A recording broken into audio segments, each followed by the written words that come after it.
Greetings, felicitations, dear audience. I am McCombs. Let's talk about how to start a story. We're going to go into 10 questions you need to answer to start. Roll that intro.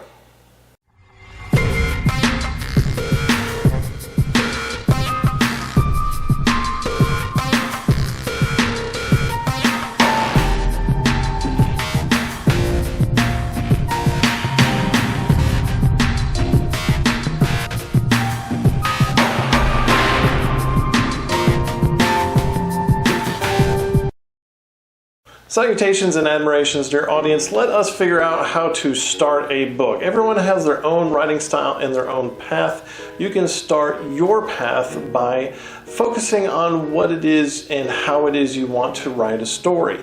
Please like and subscribe if you appreciate this video downstairs, and let's get started. Number one, each story has a reason why it exists. You have an idea in your head, you want to write it, but what kind of story is it? Orson Scott Card has an amazing idea. Which kind of story are you going to write when you imagine it? And it's called the mice quotient. M is for milieu, or your world setting. For instance, a fantasy story might have a lot of good in-depth lore and background that makes you feel like you are there yourself. I is for idea story. Many books like mysteries are idea stories. These are stories that figure out a central problem, which is the main conflict. C is for character. These are my favorite books and generally what I write. I prefer to write about people in the story. Who are they? What are they? Why are they doing it? E is for event. The event sends the world out of order and disrupts everything, and your hero either creates a new order or re-establishes the old order. I tend to write a lot of character first with event second, or vice versa. Figure out what kind of book you really want to write. You may want to write all four in one, but you will dilute the story. You need to concentrate and focus on one or two aspects of what you're trying to write. My first book was an event story with a secondary character study, while my second book was completely vice versa. Whose story is this? That's number two. What I mean is, who is the viewpoint character, who's the protagonist, and who is the main character. They can be three different people, they can be the same. I would suggest starting easy. Let's make all of those your main character, your viewpoint character, and whose story this is as one being. They are going to be the protagonist, so they generally move the story forward, and they react to what happens around them. Lastly, we have to talk about viewpoint and how the readers are actually going to view the world through that person's eye. So we're going to talk about that in the next one. Number three, viewpoint. How does the reader read the story? Does the viewpoint character talk in I? Then that is the first person. I went to the store to get chicken, but the plague zombies took all the chicken. Do they talk with he, her, they, or another pronoun? Then you're using the third person viewpoint. She went to the farmer to get fresh chicken, but she was noticing that the farmer planted toilet paper trees and ground up the chickens for fertilizer. You may want to write a paragraph or some action or dialogue to see which one fits best for your character, so you know which one to start. That way you don't change in midstream. Number four, setting. Some people like to do plot before setting. I like to do setting before plot. The reason here is setting can influence what kind of plot you're going to have. For instance, if your setting is an ancient Stone Age people, then a grand epic story of traveling the world might not be believable. If your setting is generic fantasy, then having your plot be the awakening of artificial intelligence also may be very contradictory to what you're having as your setting.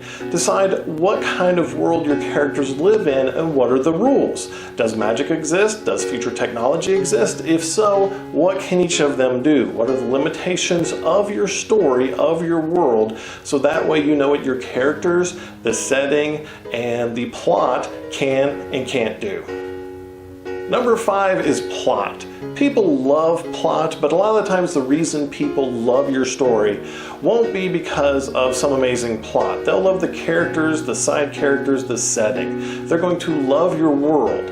An idea for plot is easy. Making the world breathe so your plot seems logical and believable is much more important and harder. I suggest using a basic 3-act structure with a beginning, middle, end, and then you can work that through either by writing it out or imagining it using PDFs you can find on the interwebs of a 3-plot structure. I'll make a video about it at some point.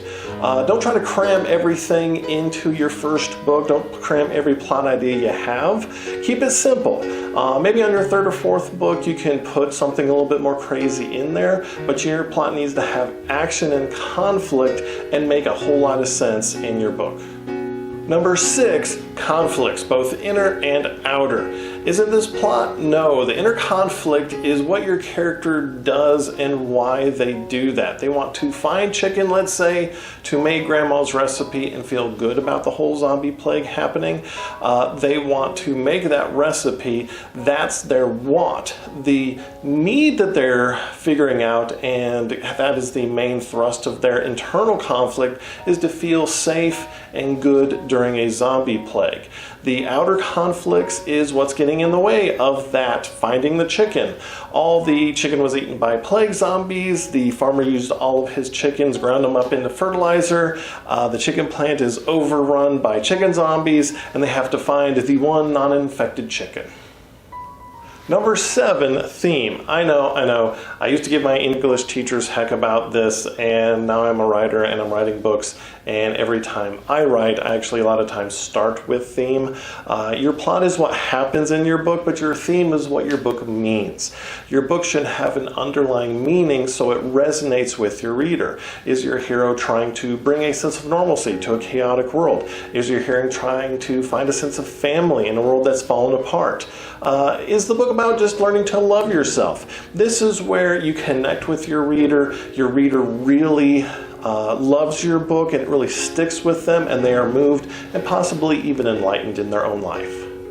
Number 8, secondary or side characters. You have a main protagonist, but your story needs more characters for them to interact with.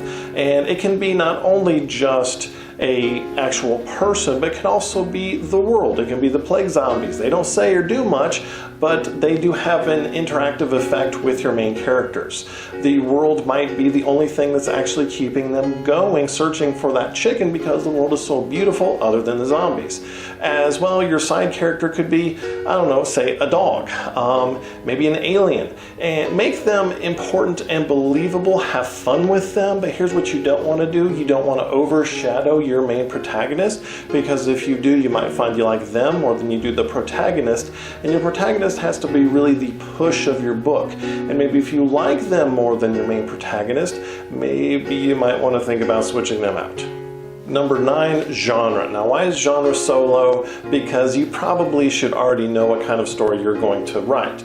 If you're writing a romance, then your plot and theme should revolve around your protagonist having a romance. If you're writing a coming-of-age story, but you want a fantasy setting, then you've answered most of the questions you're dealing with by now.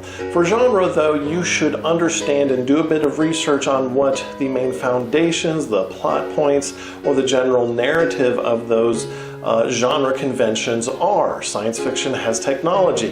Fantasy has fantastical creatures, magic, and settings. Horror are frightening and disturbing elements involved with that story and the main protagonist. So know your genre so you're not completely doing something of left field. Start simple, start easy, and really make those elements work for you. Number 10, literature crap. Now, here is another thing where I argued with my English teachers endlessly about. When I write my works, I tend not to worry about literary devices such as similes, metaphors, symbolism. When I've attempted to shove them in there, it's been pretty terrible. Awful things happen. Book 1 and Book 2 were full of awful literary things, and in my opinion, that's part of the reason why those books were so terrible. In my terrible opinion, though, these things should flow freely from your authorial voice through your work. Don't force them, because then a reader may find them forced. Or worse, they might get upset like I used to in school when all the metaphors and symbolism and everything seems so contrived. But there is a better way to do this, is to bring them up naturally and then bring them to a point where they really work for you. Number 11, editing. Here's where all the goodness comes in. Editing is a desperate, hard thing to do. You'll find that you're not nearly as good as you thought you were, or a story that you thought was terrible isn't nearly as bad. You can take a metaphor that just happened to grow naturally out of your book and turn it into a wonderful garden. You can find symbolism that you thought was amazing but is actually cliche and tiresome and rip out those roots. This is the meaning of killing your darlings. You thought you were super clever, but it didn't work. You thought this was kind of crap when you wrote it, and then you go back and it looks amazing. That's fine. Practice is very important. Practice doesn't make you perfect, but it does produce results, and those results lead to better results. Eventually, you're going to write that wonderful book that really speaks to your soul and to the soul of your readers. Thank you for listening to those 11 topics that we were talking about starting a book. So let's go into a totally random and not at all inspired by your current events story structure to kind of see where we're going with this.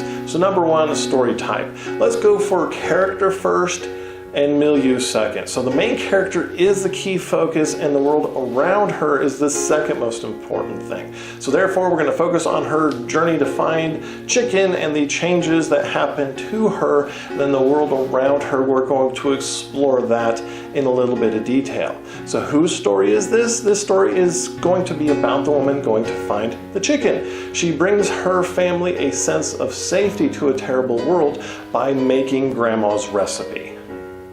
Number 3, viewpoint. Since you want to be this character firstly, and the milieu is somewhere second, then you may want to choose first person viewpoint. She'll talk as if I am doing things, and so she's going to view the world through that lens, and your readers are going to be really into her head, how she views the world, and what she's really doing.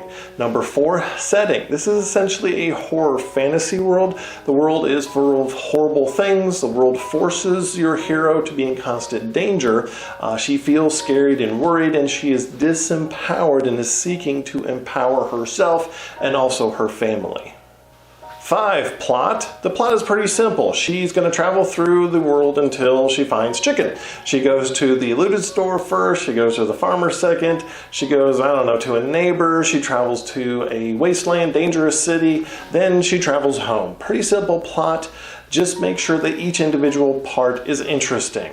Number 6, main conflict. The inner conflict is not just that she's trying to find chicken. That is just a cover for her wanting to bring normalcy to her own life and the life of her family. She's trying to bring herself and them safety and comfort because she didn't have that growing up during the plague.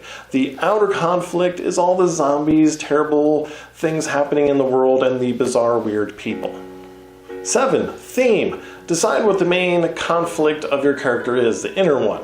She wants to bring her family recipe to life and bring a sense of generational history and safety to her family. She's building something good out of a terrible present world. Number 8, secondary characters. You have the zombies in the market. They aren't much, but maybe they're all falling apart, so it's something to add to the world building. The farmer is a paranoid, strange man, but generally harmless. A dog decided to adopt her in the city and travels back with her to home. So the dog could be a doubling down of the theme of family that you're starting. 9, genre. Mostly you've got this figured out. You're writing a horror, but you want some fantasy elements, let's say. Thus, you add in a few mysterious beings, like a fairy or some goblins. A beautiful wood nymph maybe tries to trap her and eat her youth. You decided that this book isn't very youth-oriented, so you keep it a bit violent and maybe a little bit sexy time for an adult audience. Number 10, literature crap. Do you see how the side character of the dog reinforces that theme of family? It should come naturally and not forced. Perhaps even the nymph is a metaphor of how the rotten part of her reinforces the decay of the world as she's trying to be a beautiful being that's trying to cannibalize this poor woman. Who knows, maybe a chicken escapes her poultry cage as she's going home and the chicken comes back to save her. 11, editing. Yeah, maybe the chicken was a terrible idea. You love the side character of the chicken, but it really doesn't work in this book, so you kill your poor dear darling and rip the chicken out and make chicken stew. Poor chicken. Tell me in the comments if you think the chicken was a good or bad idea. But if you've found this very helpful to you, then please go ahead and get started. Figure out these 10 things. Go ahead and write your story, and then definitely work on number 11, which is editing. You can imagine your story and start right now, so if you have time, go ahead and do it. You can write it down, you can just keep it in your imagination. Either which way you want to do it is perfectly reasonable. I hope you enjoyed this video, and if you did enjoy it, please like, subscribe, tell me in the comments down in the basement. I hope your creative journey brings you peace, love, and happiness.